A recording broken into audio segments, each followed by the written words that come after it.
All right, guys, we have crabs in our fish unit, so I brought in a couple of really beautiful Dungeness crabs. I think we're really lucky to live where we are. Dungeness crabs are my favorite. They're very sweet, they're very delicate, they've got a lot of really great flavor. I'm not going to show killing them, but the same goes for when I killed the lobster, is you want to be as humane as possible, and you want to kill them very quickly.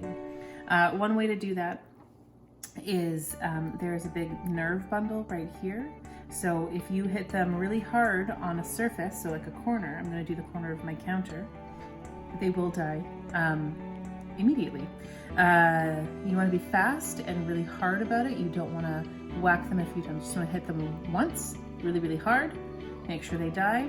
And then from there, we'll rip the legs out, and then we'll steam these halves. Okay, so once you kill your crab, you let them drain a little bit off to the side. You grab each side of the legs and you basically just twist it out of there. So there's one half, and the other half comes much easier. We'll just put this aside for crab stock. These pieces here are lungs and they're not good to eat, so we are going to clean them up. And everything else here is really great, delicious meat. We're going to put this in a steamer. We'll let it steam up, and then we'll cut it for further processing. They're just about done steaming. It smells really, really good in here. I thought I'd show you guys an update. They need probably about 2 more minutes, knowing the size of them. Now that my crab is nice and steamed, I thought I'd serve it with some drawn butter. So what I'm going to do here is I'll just cut them all up, and I'll show you how. It's super, super easy.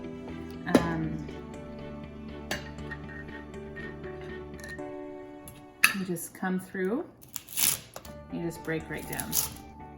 And then all the legs can be given to your guests. Or to you. You can sneak some, no one needs to know nothing. So crabs are actually quite easy as long as you kill them humanely. Just like all animals we have the privilege of working with, you can have a really awesome treat. So I'm just gonna have this platter arranged. I like to have claws kind of coming everywhere, so it looks really, really cool. And then I always like to add a little parsley on it. Chives will do. Why I'm picking parsley is parsley has this really wonderful grassy taste to it, and I thought that would go really well with the sweet of the crab. So I've got drawn butter, steamed crabs, a little bit of parsley. It's really, really delicious. It's super easy to do. There's a very easy and humane way to kill them. Or if you're uncomfortable with that, you can always get your fishmonger to do it for you. They're happy to do it because they understand people feel uncomfortable with such things. So here's my plate. Thank you so much for watching. All right, so I had some leftover crab from yesterday's crab steam that I did for you guys. I thought it'd be really cool to make a crab pot. Crab pot is actually really fun to make, and it's really cool to look at, so I figured I'd film it for you guys. I'm gonna have neighbors over, we'll eat some crab, but I'll tell you quickly what we're doing in the meantime. I'm going to saute some onions and garlic, and then I will saute some spicy sausage. Afterwards, I will add lightly boiled potatoes, and then I'm gonna add some corn. I will add some cider to glaze it, and then I'll cover it and let it steam. My crab's already cooked, and I would always use already cooked crab, otherwise it takes forever. However, quite often I would add things like mussels and clams. I'm not going to do that this time, but mussels and clams are your indicator of when it's done.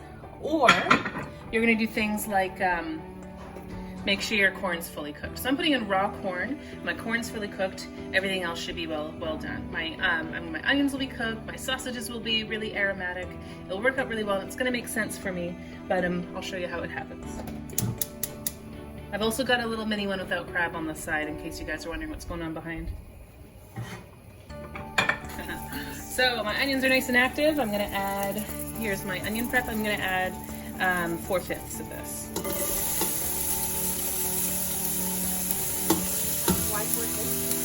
Because I'm making a mini one, remember? Oh yeah. My goal here is I want to see my onions just starting to get color before I add my sauce. Alright, I'm just starting to get color. It's really aromatic. I'm going to add, same as my onions and garlic, 4/5 of what I've got for sausage, so I can save my mini one.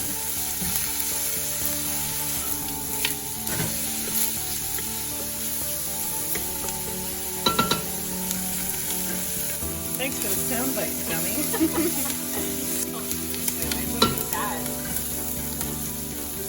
Now, you know how sweet crab is? It's going to be incredible once we add the crab to it. So the corn goes in there? Yeah, I'm going to add the corn and the potatoes almost at the same time. Then my alcohol, and my crab, and I'm going to let it steam. So I know I'm almost done. My onions have turned red, and it's not because of anything crazy like caramelization. There's a slight caramelization going on. But the real reason they're turning red is all the spices that are inside the sausage are seeping out. So I know I'm starting to get what I want out of this. The flavors are marrying and it's all coming together. So now's the time I'm going to start adding my ingredients.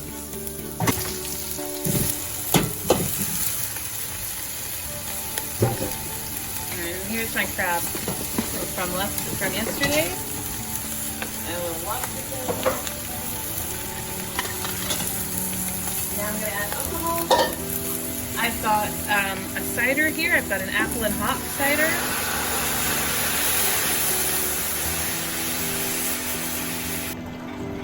Alright guys, I'm just about to take my crab pot off the stove. I wanted to show you what it looked like.